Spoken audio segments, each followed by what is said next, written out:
नमस्कार साथियों, खुशवंत डिजिटल सेवा में आपका हार्दिक स्वागत है। आज हम जानेंगे नेस्ट एग्जाम के बारे में, ठीक है ना? देखो नेस्ट एग्जाम कौन-कौन इसको दे सकता है, तो स्पेशली जिसने या तो 12वीं साइंस से किया हो, जिसमें आपका पीसीबी हो या मैथमेटिक हो, है ना? या बायोलॉजी हो या मैथमेटिक हो, वो इसके लिए पात्र हैं, वो आप आवेदन कर सकते हैं।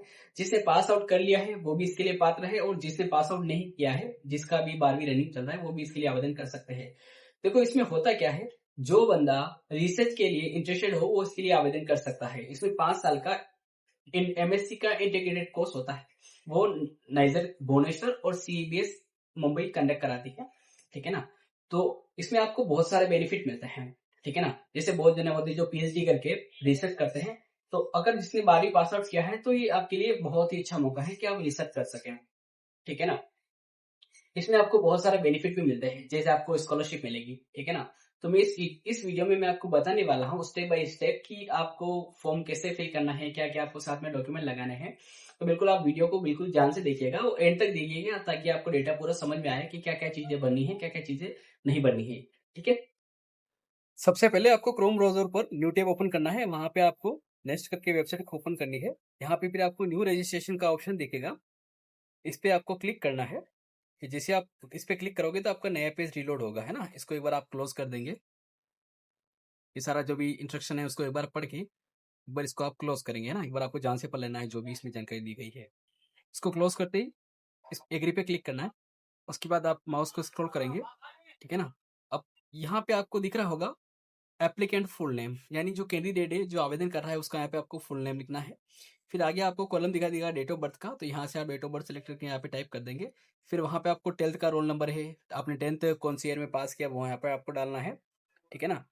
मेल है या फीमेल है वो भी आपको आप यहाँ पे फिल करना है। उसके बाद यहाँ आपको कॉन्टेक्ट नंबर डालना है, जो भी कैंडिडेट का कॉन्टेक्ट नंबर है, ठीक है ना? एक बार वो डाल देंगे। उसके बाद जो भी मोबाइल नंबर जो आपने डाला है वही रिपीट डालना है, मोबाइल नंबर को कंफर्म करना है, ठीक है ना? उसके बाद एक और आपको नीचे ऑप्शन दिखाई देगा मेल आईडी का। जो भी कैंडिडेट की मेल आईडी है वो यहाँ पे आपको फिल करनी है, ठीक है ना? ये एक बार आप इसको फिल करके फिर आगे आप स्क्रॉल करोगे तो यहाँ पे आपको कंफर्म मेल आईडी का ऑप्शन आ रहा होगा, तो जो आपने यहाँ पे मेल आईडी डाली वो क्यों यहाँ पे डालनी है, ठीक है ना? ये चीज़ करके यहाँ पे का आपको ऊपर ऑप्शन दिखाई दे रहा होगा 10th रोल नंबर, तो वहाँ पे आपको 10th का रोल नंबर डालना है। जो भी आपने डिटेल भरी है वो एक बार आप देखते जाएंगे, जैसे एक बार आप डेटा जो भी है वेरीफाई कर लेंगे। उसके बाद यहाँ पे आपको एक ऑप्शन दिखेगा जनरेट ओटीपी का, इस पे आप क्लिक करेंगे तो जो आपकी मेल आईडी है उस पे आपका ओटीपी जाएगा, ठीक है ना? उसके बाद यहाँ पे आपको कैप्चर नंबर डालना है जो भी आपको शो हो रहा है, ठीक है ना? ये डाल के आपको सबमिट के ऑप्शन पर क्लिक करना है। जैसे आप सबमिट करेंगे तो ओटीपी जनरेट हो जाएगा, जो आपकी मेल आईडी है उस पर ओटीपी गया होगा। ओटीपी यहाँ पे आपको डाल के सबमिट करना है, वैलिडेट ओटीपी करना है ना? ये ओटीपी आपका सक्सेसफुली वेरीफाई हो चुका है। फिर आपको एक ऑप्शन दिखाई होगा आई एग्री पर, इस पे आपको क्लिक करना है। इस पे क्लिक करके फिर आपको कैप्चर नंबर दिखाई दे रहा होगा इस साइड में, यहाँ पे आपको एक कैप्चर नंबर डालना है, ठीक है ना? एक बार मैं कैप्चर नंबर डाल देता हूँ। इसके बाद जो भी आपका डेटा है उसको री-वेरीफाई करना है। यहाँ पे आपको ऑप्शन दिखाई दे रहा होगा, जो भी आपने डेटा भरा है, एप्लीकेंट नेम है, डेट ऑफ बर्थ है, 10th का रोल नंबर है, 10th पासिंग ईयर है, gender, mobile number, mail ID, ये सबको देख-देख के जो आपने सही भरा है, उसको एक बार कॉलम को टिक करते जाएँगे, फिर सबमिट के ऑप्शन पर क्लिक करेंगे, ठीक है ना? ये आपको पढ़ के ओके पे ऑप्शन पे क्लिक करना है, ठीक है? जैसे आप ओके के ऑप्शन पे क्लिक करेंगे, यहाँ पे आप फ़ोटो वगैरह ये सारा धीरे-धीरे शो होने लग जाएगा। जो भी आपने applicant name, date of birth, mail ID जो भी आपने डाला है वो यहाँ पे हो जाएगा। फिर आपको गो टू एप्लीकेशन के फॉर्म पे क्लिक करना है। आपका डेटा आगे प्रोसेस होगा।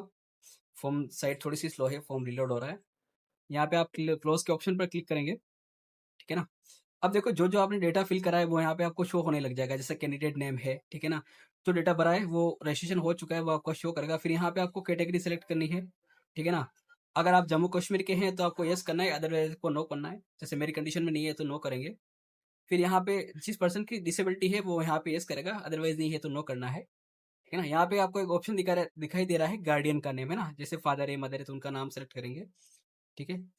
उसके बाद यहाँ पे जो रिलेशन है वो यहाँ पे आपको लिखना है, फादर है, मदर है, जो भी है। यहाँ पे आपको गार्डियन के मोबाइल नंबर डालने हैं, ठीक है ना? जो एप्लीकेंट के डालने हैं वो नहीं डालने हैं, वो नए वाला डालने हैं। फिर यहाँ पे आपको एड्रेस डालना है, ठीक है ना? जैसे गांव का नाम हो गया, पोस्ट ऑफिस का नाम हो गया, जो आपकी सिटी लगती है उसका आपको नाम लिखना है। फिर जो आपका राज्य लगता है उसको यहाँ से आप सेलेक्ट कर लेंगे, ठीक है ना? ये बारी बारी से आप ये डेटा सारा सेलेक्ट करते जाएंगे और लिखते जाएंगे। एक बार डिटेल अपन सारी फिल कर देते हैं।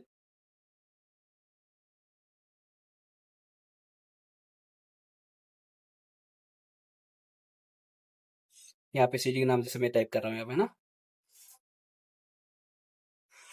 यहाँ पे आपको स्टेट सेलेक्ट करना है, आप किस राज्य से बिलोंग करते हैं वो यहाँ पे आप सेलेक्ट करेंगे, ठीक है ना।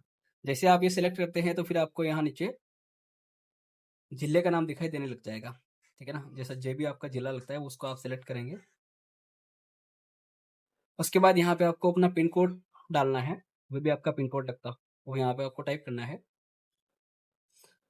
अल्टरनेटिव मोबाइल नंबर ऑप्शनल, अगर आप चाहो तो डाल सकते हैं, अदरवाइज आप इसको छोड़ सकते हैं। अगर आपका वर्तमान पता और स्थायी पता समान है तो आप यस करेंगे, अदरवाइज आपको नो करके डेटा फिल करना है। मेरे केस में समान है तो मैं यहाँ पे यस कर देंगे, ठीक है।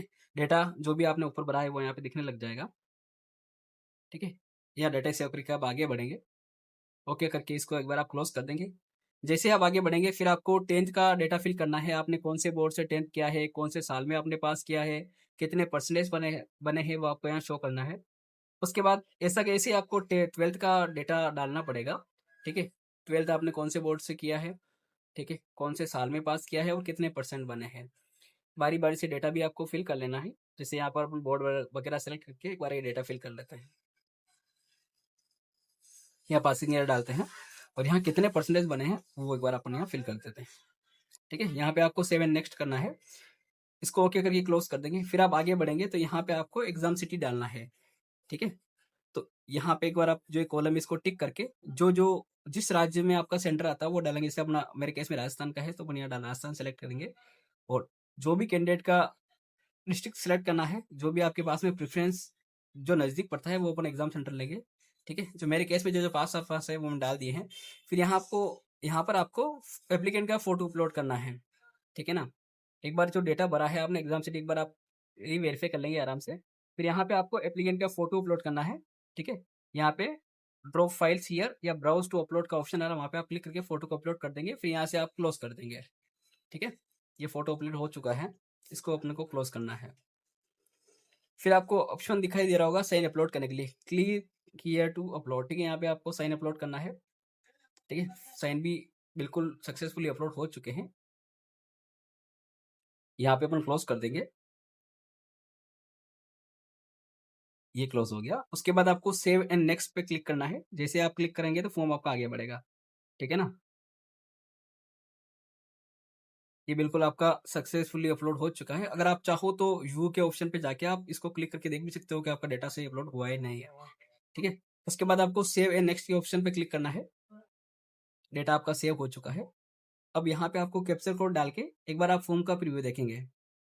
सबमिट तो नहीं होगा क्योंकि एक बार आपको प्रीव्यू देखना पड़ेगा, ठीक है ना। एक बार अपन फॉर्म का प्रीव्यू देख लेते हैं। जो भी आपने डेटा भरा है वो सारा प्रीव्यू में शो हो जाएगा। आपका फोटो साइन वगैरह जो भी डेटा है सारा वो इसमें शो हो जाएगा, ठीक है। जो जो आपने भरा है एक एक चीज बारीकी से देख लीजिए, क्योंकि एक बार फॉर्म सबमिट होने के बाद करेक्शन होता नहीं है। जो जो चीज आपने भरी है एक बार देख के ओके पे क्लिक करेंगे, ठीक है। उसके बाद सबमिट के ऑप्शन पर क्लिक करना है। जैसे आप सबमिट के ऑप्शन पे क्लिक करेंगे आपका पेमेंट जो मोड है वहां पे आपको ले जाएगा। जैसे यहाँ पे आपको पेमेंट के बहुत सारे ऑप्शन दिखाई देंगे, जैसे क्रेडिट कार्ड हो गया, नेट बैंकिंग हो गया, यूपीआई हो गया, यूपीआई क्यूआर हो गया। ये इतने सारे पेमेंट मेथड है, आप किसी से भी पेमेंट कर सकते हो, ठीक है। जो आपके पास अवेलेबल है उस चीज से आप पेमेंट कर दीजिएगा।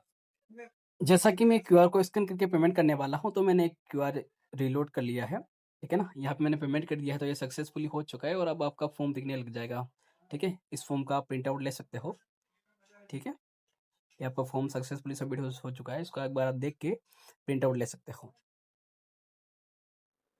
तो दोस्तों कैसा लगा आपको वीडियो, ठीक है ना। आप अपना एक्सपीरियंस शेयर कीजिए, हमारे चैनल को लाइक शेयर सब्सक्राइब जरूर कीजिए और इस वीडियो को अधिक से अधिक लोगों को शेयर कीजिए। जो व्यक्ति पढ़ रहा है उसके लिए बहुत ही बेनिफिट वाला है, ठीक है ना। तैयारी के साथ साथ वो फॉर्म भी भर सकता है तो उनको काफी हेल्प होगी। धन्यवाद।